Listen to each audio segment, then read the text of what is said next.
आणि एखादा साप गेला चालतो ना, ते आंबाच्या पोराचे ते अंडे वेळ खाल्ले पाहिजे सापाने, डसला पाहिजे, त्याच्या गांडी डसला पाहिजे, ते चालतं ना भाऊ. शेतकरी मला तर वाईट वाटतं ना भाऊ, नसं जमत तर ते शेतकऱ्यासाठी. तुम्हाला म्हणतो मी राजीनामा देतो. तुम्ही ना ग्रामीणचे खासदार आहे, म्हणजे ग्रामीणचे लोक महत्वाचे.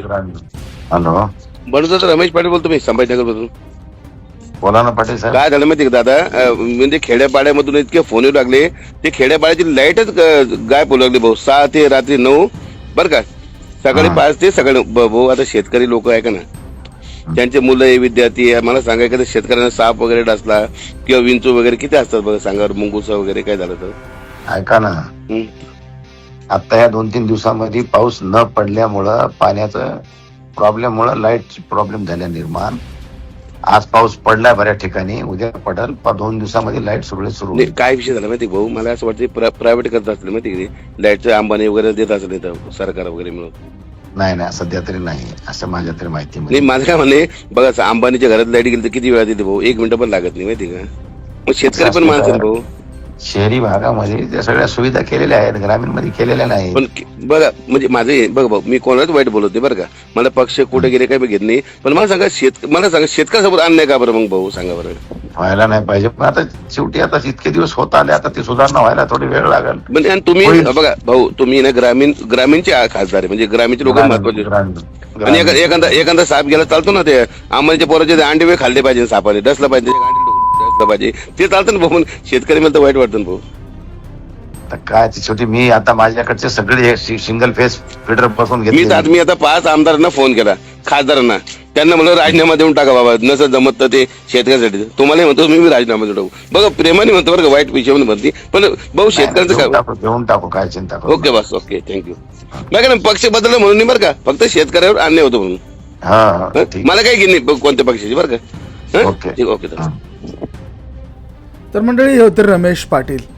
शेतकरी वीज प्रश्नावरती रमेश पाटील यांनी खासदार तसेच लोकप्रतिनिधींना जमत नसेल तर राजीनामा देऊन टाका ना, असं सरळ शब्दात सांगितलेलं आहे. शेतकऱ्यांच्या प्रश्नांवर रमेश पाटील यांचा हा धडाकेदार कॉल सध्या व्हायरल झाला आहे. अंबानी, अदानी किंवा जे मोठमोठे श्रीमंत लोक आहे, त्यांच्या पोरांना, त्यांना कधी साप डसतो का हो अंधारात? बरं, त्यांच्या घरातली लाईट कधी जाते का? बरं, त्यांच्या घरातली लाईट गेली तर 2 मिनिटात लाईट येते. आणि इथे आमचा शेतकरी हा रात्रंदिवस त्या शेतामध्ये काम करतो, राबतो. आणि अशा आमच्या शेतकरी मंडळींना कधी तुम्ही वीज उपलब्ध करून देणार आहात? आजही आमचा शेतकरी हा विजेसाठी, लाईटसाठी झगडतो आहे. संध्याकाळी 6 ते 9 आणि सकाळी 5 ते 9च्या दरम्यान लाईट गेलेलीच असते, वीज गायबच झालेली असते.